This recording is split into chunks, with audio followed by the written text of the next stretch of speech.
Sino bang pinakamatutuwa sa pagmamahalan ng mga magkakapatid, kundi ang mga magulang, di ba?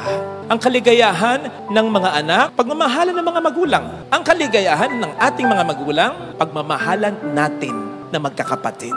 Lahat kayang tiisin ng magulang, lalo tigit ng isang ina. Kaya niyang iwan siya ng asawa niya, sumakabilang buhay o sumakabilang bahay. Ang hindi niya makakaya, yung thought na nag-aaway-away ang mga anak niya. Ang dami ko nang napuntahang mga matatanda na, basta lalo na mga nanay on their deathbed.